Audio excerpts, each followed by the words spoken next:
कांग्रेस की तो बारात तोड़ पे जाने से पहले झगड़ा हो रखा बारात को, मनाने में लगे हुए कि क्या करें क्या नहीं करें। एक व्यक्ति सातोर में खड़ा है, वो वोट के लिए नहीं खड़ा है, वो चाहता है कि मैं व्यवस्था बदलूं राजस्थान की, मैं सेकंड पीढ़ी के जो नेता है उनको तैयार करूं, वंशवाद खत्म करूं। मैं जैसे ही भाषण देता हूं तो कांग्रेस बीजेपी से आरोप आता मेरे ऊपर, आपने अपने भाई को एमएलए कैसे बनाया? वो इसलिए बनाया कि अगर मैं मेरे परिवार से चुनाव नहीं लड़ाता तो खींवसर की सीट कांग्रेस के खाते में चली जाती। लोगों ने साफ कह दिया था कि आपके परिवार से लड़ाओ तो साथ, और मैंने कहा एक बार टेस्ट बदल के आएंगे वापस। तो मैंने कहा भाई गड़बड़ हो जाएगा, अगर खींवसर में आरएलपी हार गई तो मेरी हवा निकल जाएगी। जब परिवार से लड़ना पड़ा, वो आरोप झेलने के लिए भी तैयार हूं, हाँ भाई लगा हुआ आरोप, लेकिन इससे लड़ाया कि मुझे मेरी पार्टी को जिंदा रखना था। हनुमान बेनीवाल सांसद बन गया, खींवसर की जनता इस परिवार को ही सीट देना चाहती, इसलिए परिवार से चुनाव लड़ना पड़ा, मजबूरी थी। मैंने कोशिश करी, जो कांग्रेस से लड़ रहे थे, एक व्यक्ति बीमार है अभी, मेरे अच्छे रिश्ते पारिवारिक, उनको भी मैंने कहा था, मैंने कहा आप आरएलपी से लड़ लो, 30,000 से जीत जाओगे। बोला आरएलपी से तो नहीं लड़ेंगे, तो कांग्रेस से लड़ेंगे। तो कांग्रेस ने कुछ भी नहीं दिया उन लोगों को, तो सोच है, आप उस सोच को बदल नहीं सकते। कई लोगों की ये भी दिक्कत है, कई लोगों को मैं कहता हूं कि मुझे एक बात बताओ, तुम्हें गुलामी तो करनी है और क्या करनी है? भाई दो तरह के लोग होते हैं, या तो खुद ताकतवर बढ़ के जनता का प्यार आशीर्वाद पाए और अपना झंडा लेके निकल पड़े, जैसे मैं निकला हूं राजस्थान में, और या वो नतमस्तक होके टिकट की कतार में खड़ा हो। तो मैंने कहा भाई आप टिकट, आपको मेरे से क्या दिक्कत है वैसे बताओ, मैं वोट तो दिला सकता हूं ना? बोले हाँ वोट तो आप दिला सकते हो, तो प्रॉब्लम क्या बताओ ना? सचिन पायलट तो उम्र में मेरे से छोटा है, जब तुम उसके आगे प्रणाम करते हो तो मैं तो तुम्हारे समाज का हूं, तुम्हारा भाई उससे बड़ा हूं, तो मेरे आगे भी प्रणाम करो। प्रणाम ही तो करना तुम लोगों को, और करना क्या है? और कौन सा तुम खुद कोई पार्टी बना के कोई सुप्रीमो बनोगे? नहीं बन सकते। बोले साहब आपके गुलामी करने में दिक्कत है, सचिन की तो कर लेंगे, कोई दिक्कत नहीं। अब तो चल रहा, तो देख रहे हो, आप देख नहीं रहे हो सारी बात। ये जो मैं कह रहा हूँ एक एक चीज वही कह रहा हूँ जो हो रहा है यहाँ पे। भाई पायलट के पिताजी की पड़ी हुई मिली उसको, सचिन पायलट के पिताजी बड़े नेता थे किसानों के, मिल गया उनको सब कुछ। मैं तो 2 बार मदद की सचिन पायलट की। दुर्भाग्य देखिए, अगर वो आ जाते साथ में, आज राजस्थान की तस्वीर तकदीर दूसरी होती। एक मैं अकेला लड़ रहा हूं, एक मिलकर लड़ते दोनों, एक हो रहा जाता 3 हो जाते, गुजर मीणा जाट मेघवाल मुस्लिम माड़ी, ये बन गया समीकरण राजस्थान का। लेकिन कहां से बन जाता? कोई आना ही नहीं चाहता। और सबसे बड़ी बात, आना इसलिए भी नहीं चाहते कि हम दूसरे को तो नेता मान लेंगे, कई लोग कह रहे हैं हनुमान जी को नेता नहीं मानेंगे। एक नेता की बात हुई मेरे से, मैंने कहा साहब आप आओ, पार्टी ज्वाइन करो, आपका मान सम्मान है, बीजेपी के अंदर लंबे समय तक आप रहो, आपको धुतकारा पार्टी ने, बेइज्जत किया, आपने वहां बेइज्जती कराई आपकी। बोले मैं आ तो जाऊं लेकिन मुझे डर लग रहा है। मैं जो किस बात का? कि बोला आपका भरोसा नहीं, चलते चलते गाड़ी से तो हटाओ, चलो यार मैं कैसे थोड़ी कह दूंगा, मैं कैसे कह दूंगा? आप उम्र में से बड़े हो, कोई गलत काम करना मत, गलत करोगे तो तय है पार्टी से बाहर, और सही करोगे तो मान सम्मान। तो मान सम्मान नहीं गया, हरदाराम जी आए ना मेरे साथ, तो हरदाराम जी एमएलए थोड़ा ही, हरदाराम जी चौधरी को लाया हूं ना, रसोई तो है साथ में। हम ये भी चाहते, ये इतने छोटे भाई मुझे बताओ, इन्होंने ट्रेनिंग आरएलपी पार्टी के अंदर ही ली है। ये नेता तैयार करने की फैक्ट्री है राष्ट्रीय लोकतांत्रिक पार्टी, जिनको मंच भी मिलता है, भाषण देने का मौका भी मिलता है, और गलती से कोई केस मुकदमे में फंस जाए तो उनको बाहर निकालने वाला नेता भी खड़ा है साथ में। आप चिंता करने की जरूरत नहीं जा सकता, लेकिन कोई गलत काम ज्यादा करके मत आना, उसके लिए यहाँ जगह नहीं। छोटा मोटा कोई हो जाए बच्चों से गलती, सरकार कोई मारपीट हो जाए, कोई बिजली चोरी कर ले, कोई माइनिंग का काम हो जाए, कोई छोटा मोटा, तो मदद करनी पड़ती है। मदद के लिए हम बने, और किसी बताओ मदद करेंगे जब तो लोग जुड़ेंगे। लेकिन इतना विश्वास मैं आपको दिलाता हूं कि अन्याय अत्याचार के साथ हनुमान बेनीवाल ने तो कभी था न कभी रहेगा। मैं रहूं या नहीं रहूं, लेकिन मेरी विचारधारा इस राजस्थान देश के अंदर रहेगी, इतना विश्वास आपको दिलाता। भाइयों में जब दिल्ली चला गया, पहले मेरी लड़ाई राजस्थान में चल रही थी, जब मैं दिल्ली गया, देश के कोने कोने की समस्याएं देखी। मैं जब लोकसभा चलती घर होता हूं, इतने तादाद में देश के बच्चे आते हैं, उन बच्चों की समस्याएं, किसानों की समस्याएं, दूसरी समस्याओं साथ साथ ट्रांसपोर्ट पोस्टिंग की समस्याएं। हर कोई कहता भाई साहब बदली करा दो। अरे आपकी तो चलती होगी, मेरी नहीं चल, मैं मोदी को छोड़ चुका। कि आपके सामने मोदी क्या है? मैं तो पागल हो रहे, मोदी तो प्रधानमंत्री देश का। अब लोग पता नहीं कितना मानते, बस आप दे दो लिख के, आप सब करा दो, आप ही करा दो सब। मैं उनको टैकल करना बड़ा चढ़ा है, बच्चों को टैकल कर रहा हूं उनको। हाँ मैं करा देता काम। अगर तीनों कृषि बिल नहीं आते तो मैं भी मोदी और इनके नजदीक था। कृषि बिलों के सामने मेरे सामने एक ही संकट था, या तो मैं मेरे भाइयों के साथ रहूं और या मेरे भाइयों की गालियां खाऊं, विरोध में रहूं। एक ही काम था। तुम ठीक जाते सोशल मीडिया में 3 दिन 4 दिन जब तुमने कहा हनुमान जी उठो जागो, किसानों के लिए बाहर आओ, मोदी की सत्ता छोड़ के सड़क पे अगर देश का कोई किसान का बैठ रहा है उत्तर भारत का, तो नागौर का सांसद था, पूर्व थाली को ठोकर मारी। बाकी लोग छोटे से मंत्री के लिए क्या क्या कर लेते हैं, आपको पता मंत्री पद के लिए लोगों ने क्या क्या कर लिया, क्या क्या कर रहे हैं। तो इतिहास पढ़ लो ना कि राजाओं ने क्या क्या कर लिया। तो बड़े लोग आए हमला करने, किसी ने राखी बांध दी, किसी ने बैल बेटी दे दी अपनी, ठीक नहीं थी तो प्रदेश में चला, देश के अंदर चला, परंपरा थी। लेकिन हनुमान बेनीवाल ने आपको बेचा नहीं, सड़क पे आ गया, वापस सड़क पे आ गया। 3 से 19 और 19 से 23 राजस्थान की सरकारों से लड़ा, दिल्ली की सरकार से लड़ा, जितनी वसुंधरा से लड़ा, हार्डकोर अपराधियों से लड़ा और गहलोत के बेटे को हरा के संदेश दिया कि गहलोत ने जिन जिन किसान नेताओं को घर बिठाया उन सबका बदला एकता क्योंकि उन किसान नेताओं के बच्चों में बदला लेने की हिम्मत नहीं थी। न उनके बच्चों में हिम्मत थी, न उनके पोते पोतियों में हिम्मत थी। भौंकना अलग बात है और लड़ाई लड़ना अलग बात है। भौंक तो हर कोई लेता है, कैसा भाषण जोर को जो भाषण का अपने एंकर दिन बढ़ जाएगा, तो एंकर के प्रधानमंत्री मुख्यमंत्री बनेंगे सारे भाषण देने से नहीं होता। और मायावती कभी भाषण नहीं देती, वो पढ़ गई बोलती 4 लाइन, लेकिन 4 लाइन में इतनी ताकत है कि देश के लाखों करोड़ों वोटों को प्रभावित कर देती। करती कि नहीं करती? तो सारे भाषण से नहीं होता मेरे भाई। ये कई बेरूपे चाहे जैसे बकवास करते हो, बाद में पता लगता है कितने कितने वोट आए। तो मैं आपको यही आह्वान करूंगा कि आप कोई सत्ता संकल्प जो यात्रा में आपके बीच लेके आया हूं, इसका मकसद है कि सत्ता का संकल्प लेके हम व्यवस्था को बदलेंगे। सत्ता के बिना व्यवस्था नहीं बदल सकते। हम 3 विधायक, 1 सांसद है, परिवार बड़ा, 4-5 प्रधान है, 1 म्यूनसिपलिटी का चेयरमैन है, लेकिन मुझे हमेशा चिंता रहती है कि कब कौन सा छोड़ के भाग जाएगा, ये भी चिंता रहती है। तो परिवार के अंदर चिंता रहती है, परिवार के अंदर बच्चे अलग नहीं होते, कहीं नाराज भी हो जाते हैं। मैं उनको ही रखवाली करता रहता हूँ, मुझे लग रहा भागेंगे 1-2, उनका मन हो गया, और जब मन हो जाता है तो व्यक्ति भागता है। यहाँ बच्चियां बेटी बात करना ठीक नहीं है।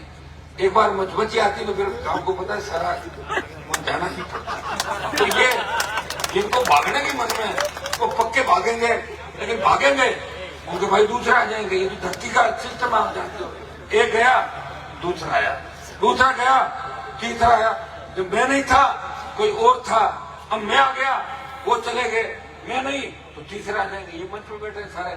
ये मैं इतना ही एक चीज में कहता हूं कि मेरे पास ट्रेनिंग लिया हुआ व्यक्ति अगर मुझे समझ नहीं पाया तो समझ लो उसकी जिंदगी बेकार है। और मेरे से अच्छा नेता उनको मिल नहीं सकता। हाँ एक चीज कमी है मेरे अंदर, थोड़ा डांड डपट देता। कोई मेरे से आगे निकलने की कोशिश करता नहीं क्यों? लड़की बड़े 25 साल हो गई लड़की है भैया, जानता तो नहीं, साइकिल चला के और बकवास कर मैं आ गई हूँ धक्के मार। 4 दिन साथ रहेगा, बोला हनुमान जी फीलिंग लेता हनुमान बनने की। वो फीलिंग या नहीं लेता, या मेरी इच्छा के बिना कोई खाना भी नहीं खा सकता। ये ईमानदारी है। यहाँ खाना भी उमेर जी कह रहे खाना खाने के लिए, सुबह से मैंने कहा किसके क्या होगा, क्या नहीं कर सकते कि हनुमान जी को चाहिए खाना खिला दे, चाहिए चाय पिला दे, पूछना पड़ता पहले। ये तो आनंद है इस बार का, तभी तो पार्टी नहीं बनाएगी। अभी आपको मंत्री है सुखराम जी, अभी गहलोत का फोन आ जाए, चाहे तबीयत खराब हो रातों रात जाना पड़ेगा। वो फोन है अशोक गहलोत, और अशोक गहलोत का फोन आ जाए राहुल गांधी का, ये नहीं क्या घर में काम है अभी आया कैसे। लेकिन मेरा यहाँ फोन नहीं आ सकता किसी का। हाँ आप अगर तकलीफ में हो तो मुझे आना पड़ता है, कोशिश करता हूँ। पहले मेरे विधायकों को भेजता हूँ, जब इनसे मामला नहीं संभलता है तो मैं खुद आता हूँ। लेकिन मैं कैसी कैसी लड़ाई लड़ रहा हूँ आप देखो। कई जगह हम जाते हैं, कोई बॉडी लेकर बैठते हैं, उस बॉडी की रखवाली हमें करनी पड़ती है, और शाम तक पता लगता है परिवार वाले सेटिंग करने में लगे, पुलिस वाले जल्दी जल्दी करो, और हमें और कहते हैं साहब देखो अंधेरा पड़ रहा है, फिर दाह संस्कार नहीं कर पाए तो बॉडी लेकर बैठने के लिए किसने कहा? ऐसे कोई सरकार झुकती है क्या? देखो ये लड़ाई में हनुमान बेनीवाल लड़ रहा है, सैकड़ों लड़ाई, उनका जान भी रखना, बॉडी भी खराब नहीं होने देना, और सरकार को झुकाना और पैसे भी दिलाना। ये कर सकता है ऐसा कोई काम राजस्थान में? है कोई शुरू में राजस्थान? नहीं है भाई। एक व्यक्ति है जो लड़ रहा है। आप गए पिछले दिनों जिस तरह लक्ष्मण देवासी की दिन दाड़े हत्या हुई, यहाँ पे कार्यक्रम चल रहा था, यहाँ से 400 मीटर 300 मीटर दूर हत्या होती है। आप देखिए कितनी बड़ी विडंबना, छोटी सी बात को लेके कत्ल करवा देना साथ के लोगों का। मैंने तुरंत ट्वीट किया, बात की डीजीपी से, सब लोगों से, कुछ लोग उसमें अरेस्ट हुए हैं शायद और बचे हुए हैं, वो कई बिल में छुपे हो, वो सारे गिरफ्तार होंगे और सलाखों के पीछे जाएंगे। इतना विश्वास मैं दिलाता हूँ। इस राजस्थान में अपराध करने की छूट किसी को नहीं है, किसी जाति को अपराध करने की छूट नहीं। मेरी जाति के लोग भी अगर अपराध करते हैं, हनुमान बेनीवाल वहां जाता है, पीड़ित के साथ बैठता है और उनको भी सलाखों के पीछे डलवाता है। आप देख लीजिए, कई आपको उदाहरण बता दूंगा राजस्थान में, सैकड़ों उदाहरण। दुर्भाग्य इस बात का है कि हमें समझदार बनने की आवश्यकता नहीं है। एकदम से सोशल मीडिया आ गया, अभी अपन होल्ड करें हैं, हरियाणा पंजाब की कहां से कर लेंगे, वहां नहरें चल रही है, दुनिया भर के लोग 50 साल हमसे आ गए, या नर्मदा आ गई आपके जालोर के अंदर, शायद आगे ना सातों पूरी थोड़ी हो रही सिंचाई, अभी कुछ इलाके में हो रही होगी। अपन सीधा सोशल मीडिया में कोई देख के, और पंजाब के किसी नेता को देख लें, हरियाणा के किसी यूपी के नेता को देख लें, अपन एकदम से सोचें कि सांचौर हरियाणा पंजाब या उत्तर प्रदेश बन जाएगा, नहीं बन सकता, अभी समय लगेगा। उन लोगों ने बड़ी लड़ाई लड़ी आजादी से लेकर अभी तक, और हम अब लड़ने के लिए तैयार हैं। उनकी जो लड़ाइयां हैं उनको जेल में रखनी है, और हमें सही दिशा को अंदर चलना, सारे भाइयों को साथ देना। मैं हमेशा एक बात कहता हूं, जिस जाति के जब बाहुल्य होता है वो जाति आगे बढ़े, लेकिन साथ ही साथ दूसरी कौमों को साथ लेके भी आगे बढ़े। आज हमसे भी लोग राजस्थान में नाराज है। मेरे समाज के साथ अगर शेड्यूल कास्ट आ जाए राजस्थान में, मुस्लिम आ जाए, 150 सीट आ गई, फिर जरूरत कहां बताओ मुझे, 150 आती नहीं आती। लेकिन हम प्रयास अच्छा का करते हैं। 10% लोग ऐसे होते हैं पीछे से कटिंग भी करते रहते हैं, वो भी लोग हमें ही कहते हैं, अरे अरे थारना गड़बड़ करेगा बेटे, तो कोड़वा हम लोगों का। अच्छाई दूसरों की बुराई जो नेतागिरी करता है या समाज की बात करता है, लोग उसको बुरा भला करते हैं, उसको उलाना देते हैं। ये तो बहुत अच्छा इलाका आपका जालोर का, लेकिन थोड़ा सा पिछले 7-8 साल के अंदर बाड़मेर जालोर में जिस तरह बच्चे आगे बढ़ रहे हैं, अच्छी बात है, लेकिन आगे बढ़ने के साथ साथ अपराध की रास्ते पर चल रहे हैं। गैंगवार की घटनाएं बढ़ रही है, नशे की प्रवृत्ति बढ़ रही है। अगर हम नशे की प्रवृत्ति में इस तरह डूब जाएंगे तो देश की रखवाली कौन करेगा भाई? रखवाली आप में से तो लोगों को करनी होगी। कौन हमारे इन बच्चों की, दूसरी जातियों की, जो छोटी हमारी जातियां, जो शोषित पीड़ित पक्ष है, कौन उनकी रखवाली करेगा? इसके लिए हम लोगों को आगे आना होगा, और हम जब आगे आके पीछे क्यों जा रहे हैं तो बड़ी विडंबना है। ये ऐसे जो भी करते थे स्टेट के अंदर हुए, हमेशा मैंने उनका विरोध किया और प्रयास यही किया कि राजस्थान में प्रत्येक व्यक्ति को न्याय मिले, उसे लोकतंत्र में खुली हवा में सांस लेने का अधिकार मिले। अपराध करने का अधिकार किसी को नहीं है। मैं दावे के साथ कहता हूं कि आरएलपी अगर सत्ता के अंदर आ गई, अपराधी जोड़ी डंडे लेके बंगाल की खाड़ी में रातों रात भाग जाएंगे, एक भी नहीं देखेगा। ऐसी अफरा तफरी मचेगी, कोई कहेगा मैं जल्दी भागूं और वो कहेगा मैं जल्दी भागूं, इसके जल्दबाजी के चक्कर में कहीं उलझ भी जाएंगे आपस में। मैं ये भी बता दूं आपको, तो भयमुक्त अपराध मुक्त अगर राजस्थान चाहते हो, आप चाहते हो कि अबला किसी बहन की चीख पुकार राजस्थान के अंदर नहीं हो, कोई भूखा नहीं सोए कर्जे के बोझ की तरह, कोई किसान आत्महत्या नहीं करे, किसी किसान के बेटे के हाथ में कलम की जगह बंदूक नहीं हो, तो नशे का आदि नहीं हो, बेरोजगार से तंग आकर आत्महत्या नहीं करे, कोटा के कोचिंग इंस्टीट्यूट में किसी छात्र को इसलिए आत्महत्या नहीं करनी पड़े कि कोचिंग संचालक उसे मानसिक रूप से प्रताड़ित कर रहा है। वो कह नहीं पा रहा है कि नंबर कम आ जाते हैं और जानबूझ के बच्चों को फेल करवा दिया जाता है। भाइयों, अगर इन सब चीजों से चाहते हो कि हमें छुटकारा चाहिए, टोल नहीं देना है, बजरी हमारे खेत के अंदर निकलती है, उस बजरी जिसके खेत में बजरी है, China clay, lime stone, sand stone और जिप्सम है, उसको अधिकार मिले, उसको छोटे पट्टे मिले कि अपने खेत के अंदर बजरी भी निकाल सके, लाइम स्टोन भी निकाल सके, जिप्सम भी निकाल सके।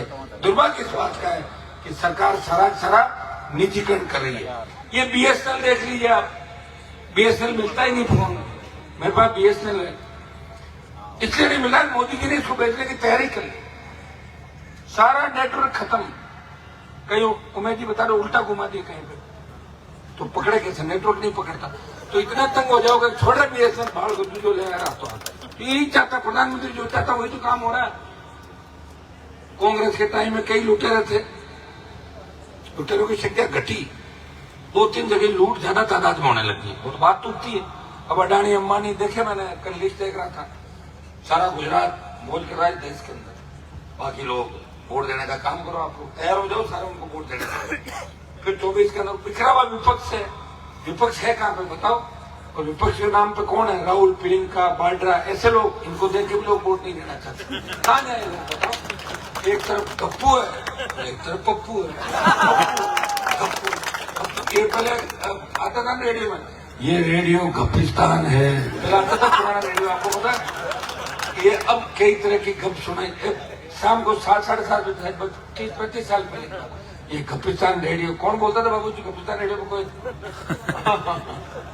तो ये तो गप्पिस्तान चल रहा है मामला, गप्पू और पप्पू। अब इसमें से निकलना है। देखो एनडीए भी मुझे लेने को तैयार है, कल घुस जाऊं, शपथ लूं, थोड़ी सीटें ले लूं गठबंधन में, बन गई सरकार, 10-15 लोग एडजस्ट, मैं भी एडजस्ट, नहीं लड़ूंगा तुम्हारे लिए, नहीं तो लोग कहेंगे वरमान था वो भी बिक गया लास्ट, ये कहेंगे आखिरी था वो भी चला गया, तो हम लोग आखिरी खड़ा तो राजस्थान को एक व्यक्ति है खड़ा हो राजस्थान के, फिर आपका तथाकथित INDIA, एनडीए खिलाफ 15-20-40 लोगों का वोट था, उसमें भी मेंबर नहीं हूं मैं तो अकेला ही हूँ। मैं लोकसभा में जाता हूँ, सीटें ढूंढता हूँ, मुझे देखो यार दोनों का अलावा तीसरा भी कोई बैठा गया, देखता हूँ 2-4 दिख जाता है, तुम हो कि नहीं, आज बैठ के चाय पीना, क्या करें, ढूंढना पड़ता है भाई, ये दिक्कत है। तो ये झेल रहा हूँ मैं सारी दिक्कत, दिल्ली जाके देश की दिक्कत झेल रहा हूँ। अग्निपथ आया, सेना के सम्मान में हनुमान बेनीवाल ने ताल ठोकी, जोधपुर में 2 लाख जवानों की रैली करी। मेरे रिश्तेदार तो कोई भी सेना के अंदर कर्नल, जनरल, लेफ्टिनेंट नहीं है, कोई सिपाही भी नहीं मेरे रिश्तेदार, लेकिन बच्चों का दुख दर्द तकलीफ देखी, मैंने बड़ा संघर्ष का ऐलान किया। जोधपुर में 2 लाख की rally, all party meeting, Lok Sabha, अगली बार रक्षा मंत्री जी कह रहे थे हनुमान जी पीछा छोड़ो ना इस बात का, मैंने कहा पीछा तो जब छोड़ेंगे जब आप 50 पे आए हो, जब पूरा वापस ले लोगे ना तब मैं पीछा अपना आप छोड़ दूंगा। क्या हिम्मत बहुत है, अकेले लड़ रहे हो, ये सही बात है। किसान आंदोलन का नेतृत्व पंजाब के किसानों ने किया और अग्निपथ के जवानों के आंदोलन का नेतृत्व है राजस्थान के किसान के बेटे कर रहे हैं। हनुमान बेनीवाल सरकार की 1 सीट बनाने के तैयार है, अगला कूच दिल्ली की ओर करेंगे, उस दिन सेना का सम्मान भी लौटेगा और आपकी जय जयकार भी देश के अंदर होगी। सांचौर में इस बार राष्ट्रीय लोकतांत्रिक पार्टी मजबूती के साथ अपना उम्मीदवार इस चुनाव के अंदर उतारेगी, ये मैं आपके बीच विश्वास के साथ कहना चाह रहा हूँ। पुखरा जी मेरे साथ ही है, ये दौरे करेंगे पूरे मारवाड़ के। पुखरा जी आप गया नौकरी की, खूब जानते हैं सब लोगों को।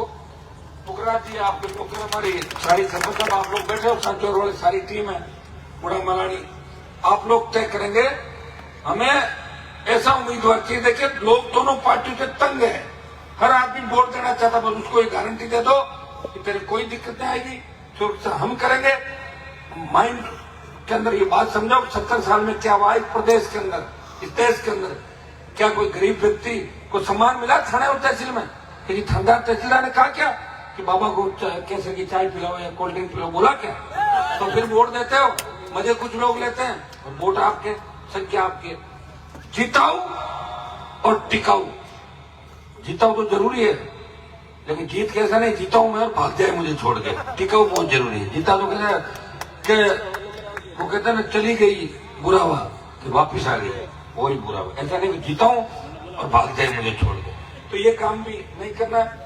पुखरा जी एक चीज देखेंगे, मुझे पूरा भरोसा है कि सांचौर में करंट है, सांचौर में मजबूती। जातिवाद सांचौर के नौजवान ये मजबूती दिखाएंगे।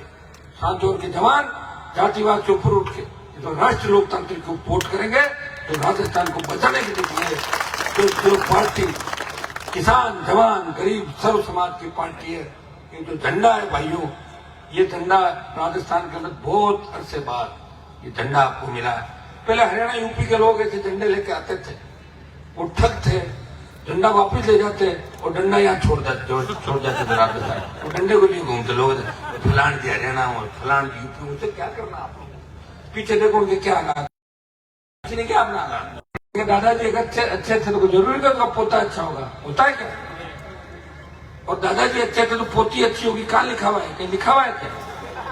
तो भाइयों अपना कोई चक्रों में नहीं पड़ना कि दादाजी क्या करते थे, परदादाजी क्या करते थे। अपने जब लड़दादाजी वो थे तब तो अपने गुलाम थे कि नहीं थे? तब राज किसका था? अंग्रेजों का। तो उनकी अगर सोच के हिसाब चलेंगे जब, तो वही फिर गुलामी वाली थोड़ी बहुत बदलाव करो। और दादाजी अगर चाहते सबके ये नेताओं के, तो यहाँ नहर का पानी 60 साल पहले आ जाता बाड़मेर के अंदर, गुड़ा महारानी में, आपके इलाके के अंदर।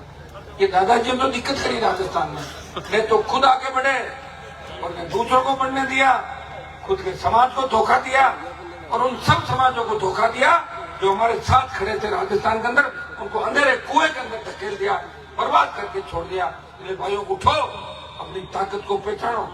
मैं आपको बता रहा हूँ, फिर लड़ने वाले बार बार आपको नहीं मिलेंगे।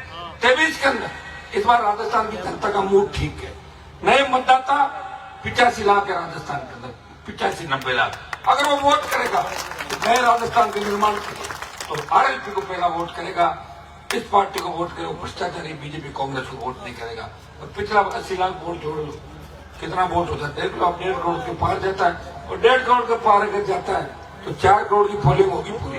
356 पिछली बार हुई थी और 4 करोड़ इस बार पड़ेंगे।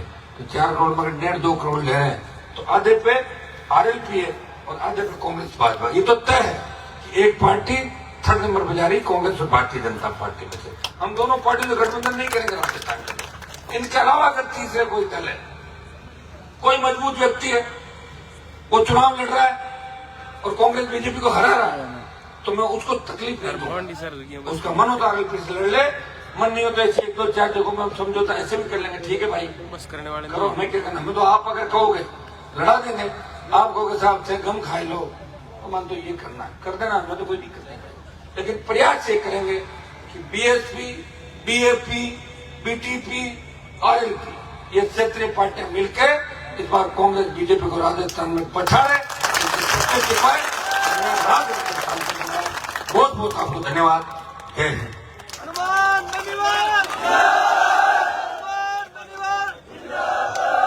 ये आपके यहाँ के स्थानीय मुद्दों का एक कागज है मेरे पास।